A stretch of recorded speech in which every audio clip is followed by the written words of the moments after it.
Hello dear students, मैं पीके सिद्धांत स्वागत करता हूं आप सभी का केमिस्ट्री बाय सिद्धांत सर पे। डियर स्टूडेंट्स, आज का जो हमारा टॉपिक ऑफ डिस्कशन है वो है very very important strategic difference between CSIR, JRF NET and GATE chemistry. प्यारे बच्चों, दोनों के बीच बहुत ही बड़ा फर्क है। लेकिन होता क्या है ना कि हम सब का माइंडसेट एक बना हुआ होता है कि ये सर हमने तो CSIR का पेपर देना है, दिसंबर में देंगे तो जनवरी फरवरी में उसके बाद गेट दे देंगे, या जून में अगर हमने CSIR दिया तो भी हमें दिसंबर वाले CSIR के बाद हमें गेट का पेपर दे ही देना है। और सर ठीक है, सिलेबस तो दोनों का ऑलमोस्ट सेम है ही, तो हमें जो है बहुत ज़्यादा परेशान होने की ज़रूरत नहीं है। मैं इस बात से एग्री करता हूँ कि दोनों का सिलेबस कुछ बहुत हद तक सेम है, ठीक है, लेकिन प्रिपरेशन दोनों की सेम होगी, इस बात पे मैं एग्री नहीं करूँगा। और थोड़ी देर बाद आप भी इस चीज़ को समझेंगे कि दोनों में कितने माइन्यूट डिफरेंसेस हैं, जिसके बिहाफ पे मैं आपको यकीन दिलाता हूँ लोग CSIR का पेपर कर जाते हैं और गेट का पेपर क्वालिफाई नहीं कर पाते, या क्वालिफाई भी करते हैं तो CSIR में अच्छा मार्क्स लाने वाला स्टूडेंट भी गेट में बहुत पुअर मार्क्स लाता है। आखिर वो कौन सी स्ट्रेटजी है, कौन से डिफरेंसेस है जिससे CSIR में अच्छा करने वाला स्टूडेंट भी गेट में अच्छा नहीं कर पाता। गेट काफ़ी चैलेंजिंग हो जाता है लोगों के लिए, जिनकी प्रिपरेशन है उसकी गेट लेवल की, लेकिन फिर भी गेट काफ़ी चैलेंजिंग हो जाता है। तो प्यारे बच्चों, आज हम लोग इन चीज़ों पे बात करेंगे, और ये बहुत एक स्ट्रैटेजिक वीडियो है, इसलिए इसको बिल्कुल एक सेकेंड के लिए भी इस वीडियो को आप मिस मत करना। आज के बाद आपकी जो समझ है वो CSIR नेट और गेट के लेवल पे बहुत ही ज़्यादा बढ़ जाएगी। वंस अगेन मैंने बहुत सारी PPTs बनाई है, वो मैं आपके सामने प्रेजेंट करूंगा। आप देखोगे कि किस तरह से चीज़ों के डिफरेंस से 1, 2, 4, 5 मार्क्स की कमी होती है, चेंज होते हैं, और पता चलता है स्टूडेंट जहां बहुत अच्छा मार्क्स ला के किसी PSU मिलना था उसको, वो मतलब सिर्फ क्वालिफाई होकर रह गया। ठीक है, तो प्यारे बच्चों, समझेंगे इन बातों को कि कहाँ कहाँ क्या क्या डिफरेंसेज हैं जो CSIR नेट और गेट केमिस्ट्री को अलग करते हैं। ठीक है, ये तो chemistry by Siddhant, an academy of CSIR, JRF NET, GATE and ITJM। सबसे पहले हम बात करते हैं एग्जाम के पर्पस की। एग्जाम का पर्पस क्या है? देखिए यहाँ क्या लिखा हुआ है, यहाँ क्या लिखा हुआ है, रिलैक्स एंड चिल। मेरे साथ हैं तो आप रिलैक्स रहिए और चिल रहिए। ठीक है, ये सबसे बेसिक प्रिंसिपल है केमिस्ट्री बाय सिद्धांत के साथ होने का, कि आपको रिलैक्स एंड चिल होना है। देखिए सबसे पहले हम बात करते हैं एग्जाम के पर्पस की। ठीक है, देखिए मैंने पहले सब चीज़ों को नोट किया है ताकि आपके लिए स्क्रीनशॉट लेना भी आसान हो। जरूरी नहीं कि आप जो है सब चीज़ राइट डाउन करें, आप स्क्रीनशॉट भी ले सकते हैं। देखिए, preparing CSIR JRF net chemical science conducted for recruitment as junior research fellow JRF and to determine eligibility for lecturership in India। ठीक है, कि जो JRF नेट का एग्जाम है और साथ में क्या है, focuses more on concepts and their applications in theoretical and practical research. देखिए ये जो CSIR नेट का जो इम्पोर्टेंस है वो बेसिकली आपको या तो असिस्टेंट प्रोफेसर बनाने के लिए है, या आपको अच्छे लेवल का रिसर्च, ठीक है, रिसर्च में आपको भेजने के लिए है। तो CSIR नेट का जो बेसिक प्रिंसिपल है वो ये तो आप जानते हैं कि भाई हमें तो या तो PhD करनी है, असिस्टेंट प्रोफेसर बनना, या फिर किसी अच्छी जगह से PhD करके आप किसी अच्छी केमिकल कंपनी के आप CEO बन सकते हैं, उसके अच्छे एम्प्लॉय बन सकते हैं, उसके जो आप क्वालिटी कंट्रोल डिपार्टमेंट में आप काम कर सकते हैं। तो अच्छी जॉब्स होती है, आपको PhD करके यहाँ से आपको मिल जाती है। लेकिन अगर गेट की बात करें तो GATE primarily for admission to post graduate programs, MTech, PhD and recruitment in PSUs। ठीक है, जो PSU है, ठीक है, जो हमारे देश में गेल है, भेल है, बहुत सारे हैं जो कि पब्लिक सेक्टर यूनिट है, तो उसमें रिक्रूटमेंट के लिए और साथ में PhD MTech में एडमिशन के लिए जो होता है वो हम यहाँ पर गेट केमिस्ट्री का एग्जाम देते हैं। गेट का तो फॉर्मूला ही आपको पता है, graduate aptitude test in engineering. तो ये आपको बेसिकली क्या होता है, MTech या PhD में रिक्रूटमेंट के लिए, मतलब आपको PhD के लिए या एडमिशन के लिए, और साथ में आपको PSUs में रिक्रूटमेंट के लिए, इसकी बहुत इंपॉर्टेंट है। प्यारे बच्चों, ये जो एग्ज़ाम है ना गेट, ये बहुत अच्छा एग्ज़ाम है। अगर आपको विद इन, मतलब आप तुरंत चाहते हैं कि आपको जॉब हो जाए, आप चाहते हैं कि आपको तुरंत जॉब मिल जाए, तो आपको गेट का एग्ज़ाम आपके लिए बहुत बेस्ट है, क्योंकि आपको अच्छी जॉब 80,000, 90,000, लाख रुपए, 1.5 लाख रुपए सैलरी की जॉब आपको यहाँ बहुत ईजिली, आपको ईजिली नहीं मतलब आपको गेट में अच्छा स्कोर करना होगा, टॉप 50 स्कोर करना होगा, तो आपको क्या होगा कि ये आपको जॉब्स जो होंगी वहाँ मिल जाएगी। लेकिन CSIR करने के बाद आपको कोई जॉब नहीं मिलती। CSIR करने के बाद आपको तुरंत कोई जॉब नहीं मिल जाती। अब आप टीचिंग करना चाहते हो वो अलग बात है, बट जॉब्स किसी PSU में या किसी गवर्नमेंट सेक्टर में आपको इतनी आसानी से नहीं मिल जाती। हाँ, मिलेगी भी तो नेट के बेसिस पे आपको असिस्टेंट प्रोफेसर की ही मिलेगी, ठीक है। अदरवाइज वहाँ यहाँ पे जो PSUs है वो यहाँ मिलते हैं, वहाँ PSU नहीं मिलता है। More oriented toward industrial applications and computational aspects but also includes theoretical knowledge. Theoretical knowledge तो खैर चाहिए ही होता है, मैंने जानबूझ के लिखा है कि थियोरेटिकल नॉलेज तो चाहिए ही होता है, लेकिन इसका मेनली यूज कहाँ होता है? Industrial applications and computational aspects, ठीक है। कि इसका जो होता है ये आपको जो जस्ट लाइक आपको क्या होता है ना कि जैसे कंप्यूटेशनल वर्क है, ठीक है, चाहे इंडस्ट्रियल वर्क है, तो वहाँ पर आपको इसके थ्रू जो होता है जॉब इजीली मिलती है, ठीक है, जो आपको CSIR में नहीं मिलती। नेक्स्ट बात करते हैं एग्जाम पैटर्न की, ठीक है। पहले बात करते हैं एग्जाम पैटर्न की। देखिए एग्जाम पैटर्न की अगर हम बात करें तो CSI या JRF नेट की बात करते हैं, 3 सेक्शंस होते हैं। Part a general aptitude 50% weightage होता है, 15%। Part be subject specific question at the UG level. ये चीज़ें यहीं पर बच्चे लोग इन चीज़ों को जानना जरूरी। मैंने बहुत ही स्पष्ट में और बहुत ही क्लियर लिखा है, कुछ भी मैंने हाइड नहीं किया। मैंने अपनी जितनी भी जो भी आज तक मैंने सीखा, जो भी जाना, उन सारी नॉलेज को एक जगह पे करके मैंने ये वीडियो बनाई है। तो यहाँ पर क्या लिखा हुआ है आप देखिए, subject wise specific question at the UG level. इसका मतलब जो पार्ट बी है उसके ज़्यादातर क्वेश्चन जो होते हैं ना वो ग्रेजुएशन लेवल के ही होते हैं। अगर आपने IIT JEE की प्रिपरेशन की है या आपने ग्रेजुएशन में अच्छा पढ़ रखा है, आपने कॉलेज अच्छी कर रखी है, तो आपके पास आप ये जो पेपर बी जो होता है पार्ट बी, इसको इजीली सॉल्व कर लो। और पार्ट ए जो है ये जनरल एप्टीट्यूड है। मैंने जनरल एप्टीट्यूड में कैसे स्कोर करना है 2-4 मिनट के अंदर सारे मतलब मैक्सिमम क्वेश्चन आपको कैसे बनाना है, उस पर मैंने एक वीडियो बनाई है। वो प्लेलिस्ट में लिंक मैंने दे दिया है डिस्क्रिप्शन बॉक्स में, आप उसको जरूर चेकआउट कीजिए। और वहाँ से आपको जो है मतलब आपको देखने के लिए मिलेगा कि हाँ मैंने जो है स्ट्रेटजिक जितनी वीडियोस बनाई है कि कैसे पार्ट ए वाला जो है क्वेश्चन उसको विदिन मिनट्स को कैसे अप्रोच करके max to max marks cover करना है, वो मैंने बताया। आप उसको जरूर देखिएगा, डिस्क्रिप्शन बॉक्स में प्लेलिस्ट का लिंक है। पार्ट सी की बात करें, advanced conceptual and analytical question requiring in depth understanding 40% weightage. बच्चों ये जो पार्ट सी है ये सबसे इम्पॉर्टेंट है, ठीक है। पार्ट सी को टच किए बिना आप किसी भी तरह एग्जाम क्वालिफाई नहीं कर सकते हैं। पार्ट सी के टच किए बिना आपको एग्जाम क्वालिफाई नहीं होगा। पार्ट सी बेसिकली क्या होता है ना, जो PG लेवल के जो एडवांस क्वेश्चन होते हैं, जो PG लेवल के जो एडवांस्ड क्वेश्चन होते हैं उनको यहाँ पर लाया जाता है। आप देख सकते हैं advanced conceptual and analytical question requiring in depth understanding. देखिए बहुत क्लियरली मैंने इस लाइन को लिखा है, इस लाइन को समझिए क्या लिखा है, इन डेप्थ अंडरस्टैंडिंग। देखिए कि रिक्वायरिंग इन डेप्थ अंडरस्टैंडिंग, आपको CSIR का जो ये पार्ट सी है ये रियल में बहुत टफ होता है। अगर आपने अच्छे से प्रिपरेशन नहीं की, आपके पास इन डेप्थ नॉलेज नहीं है, आपने बहुत ही अच्छे से प्रिपेयर नहीं कर रखा है, क्योंकि होता क्या है ना यहाँ पर 2-3 टॉपिक को मिला के क्वेश्चन बनते हैं। यहाँ पर ऐसा नहीं होता है कि आप किसी एक टॉपिक का क्वेश्चन उठा के दे दिया। यहाँ पर क्या होता है 2-3 टॉपिक, मान लो अगर वो उससे कोऑर्डिनेशन पूछना है तो कोऑर्डिनेशन को क्या करेगा, कोऑर्डिनेशन को वो OMC से लिंक कर देगा और उसके बाद उसमें स्पेक्ट्रोस्कोपी भी डाल देंगे और फिर मिला के एक क्वेश्चन बना देंगे। उनको ये इस सेक्शन में अगर उनको क्वांटम पे सवाल पूछना है तो क्वांटम को स्टैटिस्टिकल थर्मोडायनेमिक्स से जोड़ देंगे और स्टैटिस्टिकल के साथ उसमें थर्मोडायनेमिक्स का भी पुट डाल के तब आपको एक क्वेश्चन बना देंगे। ग्रुप थ्योरी का क्वेश्चन पूछना है तो ग्रुप थ्योरी में क्या करेंगे, ग्रुप थ्योरी में स्पेक्ट्रोस्कोपी डाल देंगे और उसके बाद आपको एक क्वेश्चन निकाल के ला देंगे। तो कहने का ये मतलब है कि आप यहाँ पर ऑर्गेनिक के क्वेश्चन तो विदाउट स्टीरियो के कोई क्वेश्चन पूछते ही नहीं है। विदाउट स्टीरियो के तो इसमें कोई क्वेश्चन शायद ही आए, ठीक है। मतलब ऑर्गेनिक है, नेम रिएक्शन है, मैकेनिज्म है, कुछ भी है तो स्टीरियो को तो वो ऐड कर ही देगा यहाँ पर। तो कहने का ये मतलब है कि पार्ट सी में आपको इन डेप्थ नॉलेज चाहिए, ठीक है। जब तक आपकी नॉलेज का लेवल बहुत ब्रॉड नहीं होगा तब तक पार्ट सी के ज़्यादातर क्वेश्चन आपसे नहीं बनेंगे, ठीक है। अच्छा, नेगेटिव मार्किंग अप्लाइज इन 1/4, ठीक है। 1/4 नेगेटिव मार्किंग होती है। अब यहाँ पर एक और खेल है, ठीक है। इस चीज़ को मैं थोड़ी देर बाद डिस्कस करूँगा। ये जो 1/4 की जो नेगेटिव मार्किंग है इसको मैं थोड़ी देर बाद डिस्कस करूँगा। अच्छा, यहाँ देखिए, emphasizes reasoning, concept, application and numerical problem. मतलब आपको ये सब कुछ जो है न्यूमेरिकल, रीजनिंग, इन सब पे आपको नॉलेज रखनी होती है, तब जाके आप इसको टॉपिक को अच्छे से कर सकते हैं। यहाँ सब कुछ पूछा जाता है। अच्छा, अब बात करते हैं गेट केमिस्ट्री की।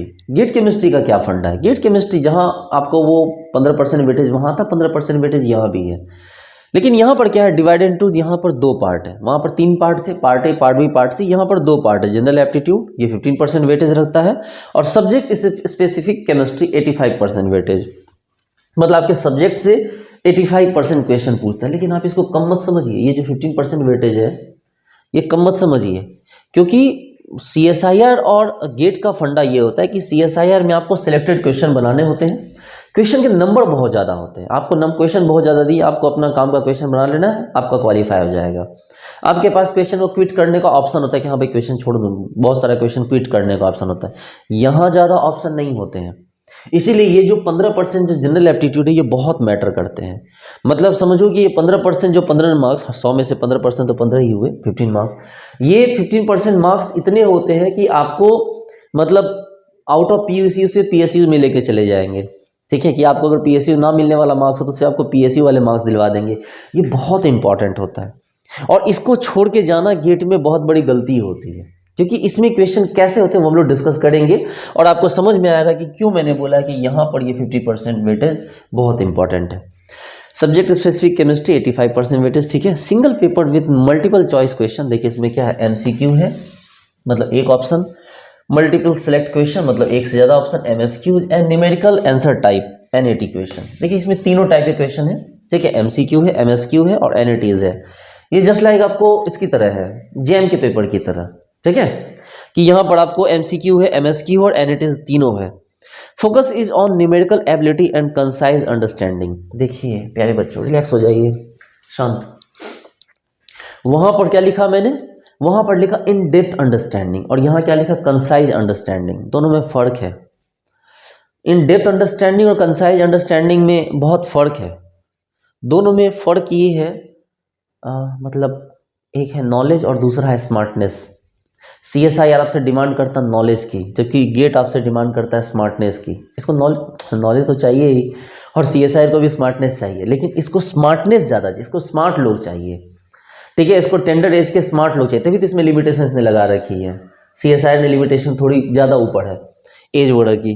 तो इसके पास क्या है कि आपको कंसाइज अंडरस्टैंडिंग होनी चाहिए, मतलब टॉपिक को कनेक्ट करने का आपके पास नॉलेज होना चाहिए, कंसाइज, ठीक है।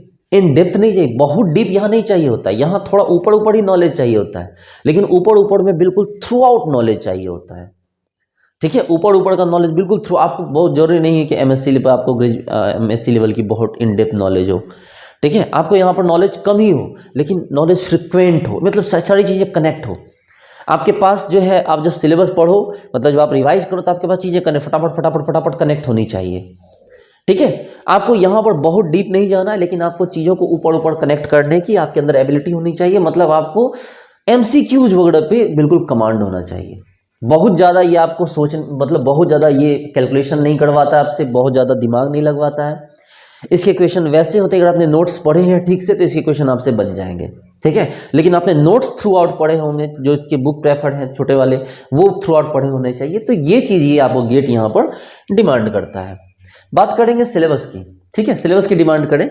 देखिए CSIR JRF net comprehensive and covers organic, inorganic and physical chemistry, obviously topics like spectroscopy, reaction mechanism, bio inorganic chemistry, group theory and quantum mechanism in detail, ठीक है। तो ये सब इसके मेजर टॉपिक हैं। अब बाकी भी मेजर टॉपिक मैंने कुछ एग्जाम्पल लिखे हैं। Theoretical and experimental concepts are more critical. देखिए यहाँ पर आपको थियोरेटिकल एक्सप्लेनेशन तो आपको बहुत अच्छी आनी चाहिए, मतलब आपको एकेडमिक लेवल पे आपको अच्छा होना पड़ेगा CSIR के लिए। देखिए आप परेशान मत होइए, मेरी इन बातों का ये मतलब नहीं कि आप अपने आप को अंडरस्टिमेट कर लो, आप बहुत अच्छे हो, अभी तक आपको किसी ने जगाया नहीं, आपको किसी ने बताया नहीं है कि आप क्या हो। लेकिन बस मैं ये बता रहा था, आपको डर लग रहा हो, सर आप बोल रहे कि ऐसा होना चाहिए वैसा होना चाहिए, हम तो ऐसे नहीं है हो। आप भरोसा रखो खुद पे। हर साल इतने इतने बच्चे JRF क्वालिफाई करते हैं, तो आप ही जैसे बच्चे होते हैं ना, क्या मैं आप ही को बोल रहा हूँ, आप ही जैसे बच्चे, ऐसे थोड़ी कि कोई अलग से दूसरी दुनिया से बच्चे आते हैं, आप ही में से कुछ बच्चे होते हैं, आप ही लोग होते हैं। तो इसलिए रिलैक्स हो जाइए, ठीक है, एकदम बिल्कुल रिलैक्स हो जाइए, समझिए चीज़ों को। प्यारे बच्चों देखिए, मैं हमेशा से इस बारे में बात करता हूँ, मैं हमेशा से लोगों को बताता हूँ, ज़िंदगी में कुछ भी करना है, कुछ भी सीखना है, सबसे पहले मैच्योर हो जाइए, ठीक है, सबसे पहले मैच्योर होना सीखिए। मतलब अब मैच्योरिटी क्या होती है? मैच्योरिटी का मतलब होता है कि जब दुख आपको दुखी ना करे और खुशी आपको खुशी ना दे ज़्यादा, वही तो लेवल है मैच्योरिटी का। मतलब जब दुखी होने पे आप बिल्कुल आप छाती पटकना स्टार्ट ना कर दें, रोने धोने ना लगे, गिरने पड़ने ना लगे, और जब खुशी का मौका है तो उछलने कूदने ना लगे, तो यही तो मैच्योरिटी का लेवल है। ये मैच्योरिटी हर किसी में चाहिए होती है। अब प्रॉब्लम क्या है कि लड़कियां तो 18-19 साल की एज में ही मैच्योर हो जाती हैं, ठीक है, लेकिन लड़कों को मैच्योर होने में टाइम लग जाता है, कभी कभी 25-30 साल भी लग जाते हैं लड़कों को मैच्योर होने में। तो लड़कियों की मैच्योरिटी लड़कों की मैच्योरिटी में एक बहुत बड़ा फ़र्क है। लेकिन अगर इसका भी मैं कोई शॉर्टकट बताता हूँ, अगर कोई मतलब आप ये पूछोगे कि सर ठीक है अब कोई 25-30 साल तक वेट तो नहीं कर सकता मैच्योर होने का, तो मैं आपको एक शॉर्टकट बताता हूँ। ये शॉर्टकट लड़कों के लिए है। देखिए, इस सोसाइटी में, इस दुनिया में गर्ल्स ने बहुत बहुत कुछ झेला है। सदियों से गर्ल्स पे हमेशा से बहुत सारी बंदिशें लगी हैं। इवन कि पैदा होना भी उनके लिए गिफ्ट होता है। बहुत सारी जगहों पे तो गर्ल्स को अंदर ही ख़त्म कर दिया गया। उसके बावजूद भी जब वो पैदा हुई तो पापा, भाई, सोसाइटी ने बहुत डिप्रेस किया, ठीक है। बाहर निकल के पढ़ना उनके लिए एक बहुत बड़ा चैलेंज है। तो आप इस चीज़ को अपने अंदर डालिए कि गर्ल्स की रिस्पेक्ट, ठीक है, गर्ल्स की, वुमेन्स की रिस्पेक्ट, जिस दिन लड़का गर्ल्स की और वुमेन्स की रिस्पेक्ट करना सीख जाए, बस उसी दिन से उसकी मैच्योरिटी स्टार्ट हो जाती है। ये सिर्फ मुंह से नहीं, ये अपने दिल से, अगर अपने दिल से आप इस चीज़ को रियलाइज़ करेंगे कि हाँ, इस दुनिया में गर्ल्स ने कितना कुछ फेस किया है, जो आपके आसपास जो लड़कियां पढ़ रही है वो कितनी मुश्किल से यहाँ तक पहुँची, कितना गार्जियन से लड़ के झगड़ के कितना कुछ फेस करके यहाँ तक पहुँची, तो उस चीज़ को अगर आप दिल से रिस्पेक्ट करने लगेंगे ना, तो यकीन मानिए जो 30 साल में मैच्योरिटी आनी थी वो आपके अंदर 22-23 साल में ही आ जाएगी, ठीक है। तो चलिए हम लोग अपने टॉपिक पे वापस चलते हैं। जैसे कि हमने बात की यहाँ पर, इस चीज़ में हमने बात किया, ठीक है, CSI या JRF के, ये किसके, हम सिलेबस के बारे में बात कर रहे थे। अच्छा चलिए अब गेट केमिस्ट्री के सिलेबस पे चलिए। देखिए, लिखिए यहाँ पर लिखा हुआ है, सिमिलर टॉपिक एज CSI और NET but with added emphasis on numerical problem solving, industrial applications and computational chemistry. देखिए, गेट केमिस्ट्री में इन चीज़ों को ऐड किया गया है अलग से, ठीक है। आपको न्यूमेरिकल पे ज़्यादा दबाव दिया गया, न्यूमेरिकल को ज़्यादा फोर्स किया गया, फोर्सफुली एंटर किया गया न्यूमेरिकल को, ठीक है। इसके अलावा आपको जो प्रॉब्लम सॉल्विंग की जो टेक्निक है वो यहाँ पर वेरी फास्ट होती है। इंडस्ट्रियल एप्लीकेशंस को भी ऐड किया गया और कंप्यूटेशनल केमिस्ट्री को भी ऐड किया गया। तो सिलेबस में इन चीज़ों को थोड़ा सा अलग से ऐड किया गया। क्या किया गया? न्यूमेरिकल प्रॉब्लम को बढ़ाया गया, इंडस्ट्रियल एप्लीकेशन को भी ऐड किए गए और कंप्यूटेशनल केमिस्ट्री को भी क्या किए गए? ऐड किए गए। तो ये जो है गेट केमिस्ट्री के सिलेबस में इन चीज़ों को थोड़ा सा अलग से ऐड किया गया। अब क्या होगा सोचो, CSI की तैयारी करने वाला CSI का एग्जाम देके आया एकदम बिल्कुल पावर, मेरे सर हमने तो CSI का पेपर दिया है, गेट को तो फूक के उड़ा दे, जब गेट में गया तो पता चला ऐसे ऐसे क्वेश्चंस आ गए कि उसकी हवा छूट गई। तो इन चीज़ों पे भी थोड़ा सा आपको क्या करना होगा? ध्यान देना होगा। चलिए ठीक है। Covered lesser depth compared to CSI and NET for theoretical aspects like bioinorganic and supramolecular chemistry।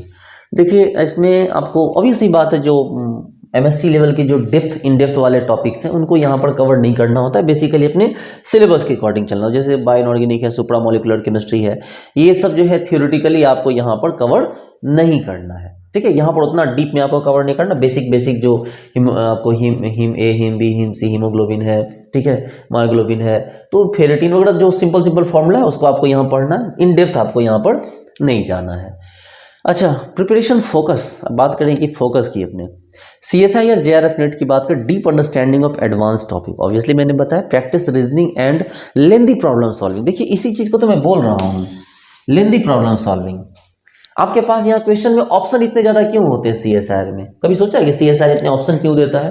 क्योंकि वो आपको लेंदी क्वेश्चन देता है, ठीक है। आपको यहाँ पर क्या करना है? आपको लेंदी क्वेश्चन भी बनाने होते हैं। उसके अलावा रीजनिंग तो खैर है ही पे पार्ट A में। Focus on the application of concepts in research context. आपको रिसर्च कॉन्टेक्स्ट को भी आजकल ऐड कर दिया गया है, ठीक है। आपको यहाँ पर क्या किया? रिसर्च कॉन्टेक्स्ट को भी यहाँ पर क्या कर दिया गया? ऐड कर दिया गया है, ठीक है। थोड़ी बहुत रिसर्च से रिलेटेड क्वेश्चंस भी आपको जाननी चाहिए, बेसिक चीज़ें, तो वो आपको काम आएंगी आगे।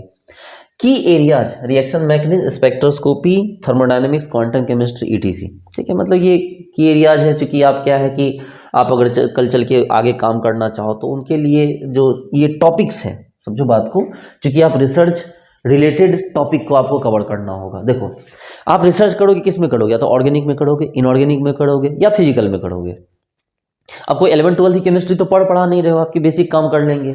अगर आप ऑर्गेनिक में जाओगे तो आपके पास रिएक्शन मैकेनिज्म पे कमांड होना ही चाहिए, चाहे ऑर्गेनिक केमिस्ट्री के किसी भी पार्ट से आप पीएचडी करो, किसी भी पार्ट में आपको पीएचडी करनी है, रिएक्शन मैकेनिज्म पे तो आपको क्या कमांड होना चाहिए।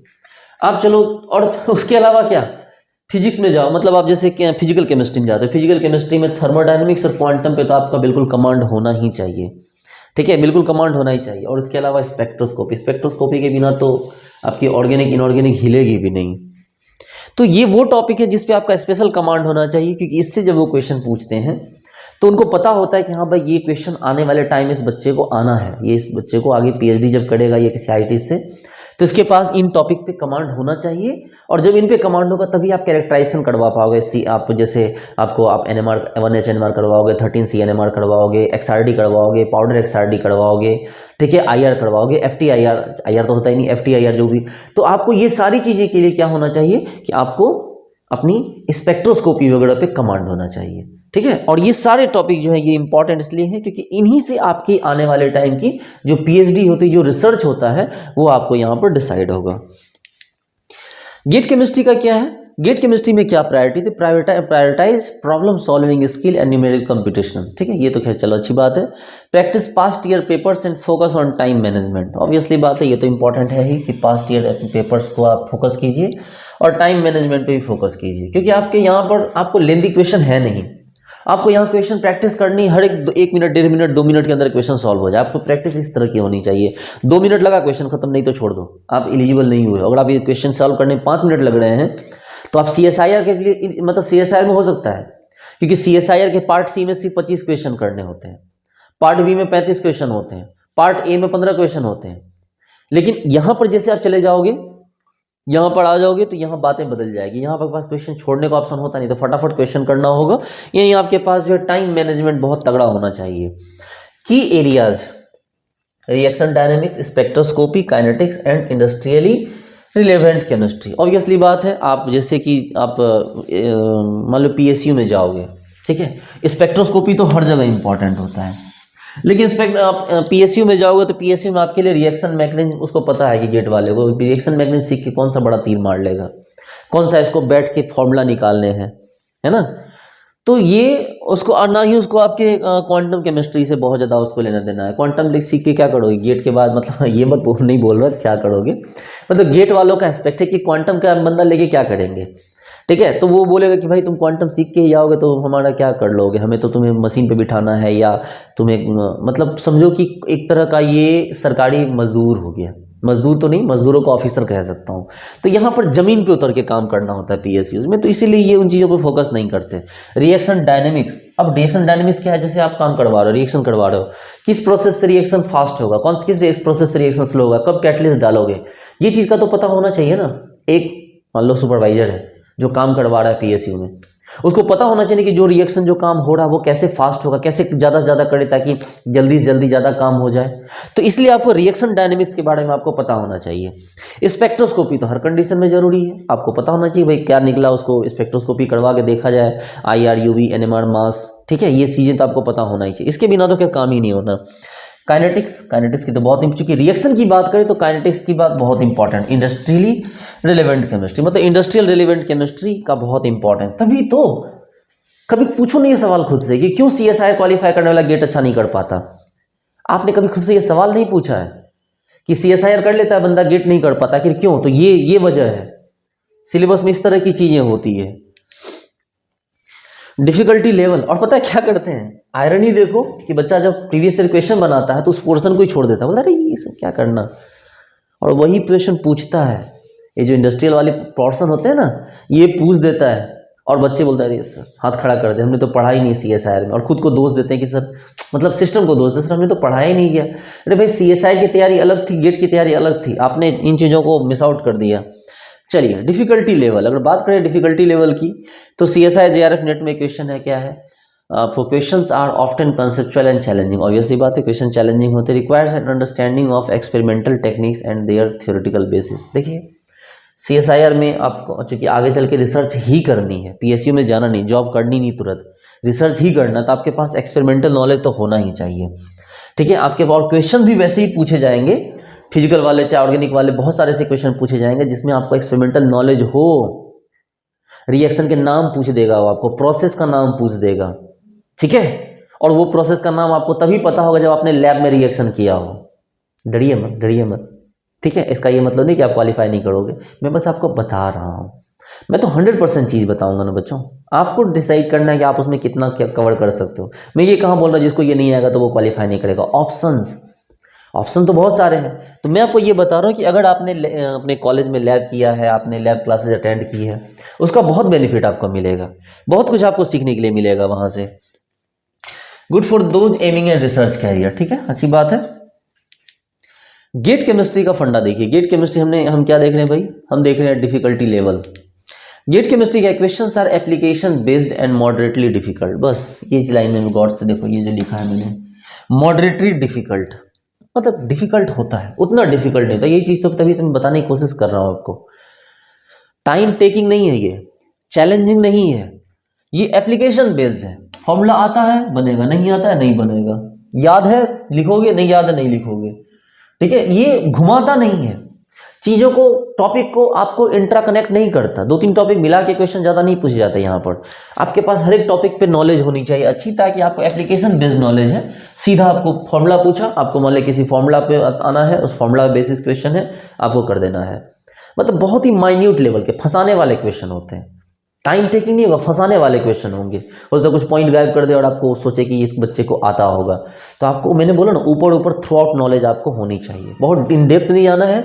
आप इतना समझ लो ना कि CSIR की क्लास भी की है आपने और आप गेट की भी तैयारी कर रहे हो, तो CSIR में उन एप्लीकेशंस को छोड़ देना जिसको पढ़ने में आपको 2 पन्ना 3 पन्ना 4 पन्ना लगा, उनको छोड़ देना, तो वो गेट के लायक हो जाएगा, ठीक है। जो बहुत इन डेप्थ एप्लीकेशंस हो तो उनको क्विट कर देना, तो आपकी गेट की प्रिपरेशन शुरू हो जाएगी।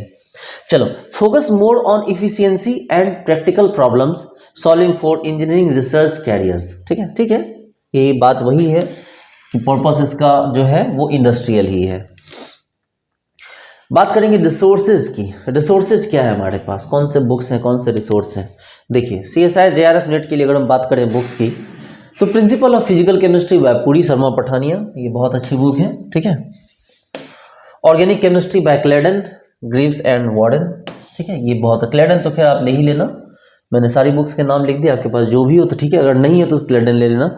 Inorganic chemistry bye Stewart Atkins, ये इंपॉर्टेंट है। ये तब जब आप 2-3 साल पहले से प्रिपेयर कर रहे हो, MSc से ही प्रिपेयर कर रहे हो, आप गए कोचिंग लेने के लिए, आप 6 महीने की कोचिंग लोगे, उसमें सब बुक खरीद लोगे तो पागल हो जाओगे।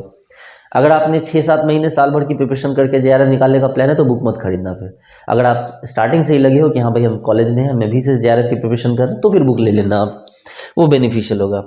प्रैक्टिस क्या करना, mock test, CSIR NET, question bank, ठीक है, ये चीज़ आपको यहाँ पर प्रैक्टिस करनी है अपनी। चलो, ये तो बात थी हमारे CSIR नेट के रिसोर्स की। अब गेट केमिस्ट्री के रिसोर्स क्या है भाई, books, physical chemistry bye Atkins, ठीक है, वो देखो जो बता रहा हूँ बहुत इंपॉर्टेंट है। Organic chemistry by Morrison and Boyd, inorganic chemistry by Huheey, ठीक है। Practice GATE specific question papers and mock test, चलो ये तो दोनों के लिए सेम ही है। तो आप बात समझे, रिसोर्स की जब मैंने बात की तो इस तरह की बात की टिप्स फॉर प्रिपरेशन, हाँ जी, लास्ट का ये की टिप्स, सारे टिप्स का बाबूजी की टिप्स। अगर बात करते हैं की टिप्स की, तो की टिप्स मैंने क्या क्या दी है, देखिए, overall many topics are common, so a combined preparation approach can work initially. ध्यान दो, मेरी बात पे ध्यान दो, क्या लिखा है, वर्क इनिशियली, कि आपको इनिशियली जब आप वर्क स्टार्ट करोगे तो उस समय CSIR नेट और गेट की प्रिपरेशन एक जैसी होगी, दोनों में ज़्यादा फर्क नहीं होगा, ठीक है। Application many topics are common, so a combined preparation approach can work initially. English तो समझ में आती है आपको, इनिशियली आपको CSIR नेट और गेट की तैयारी एक जैसी ही होती है।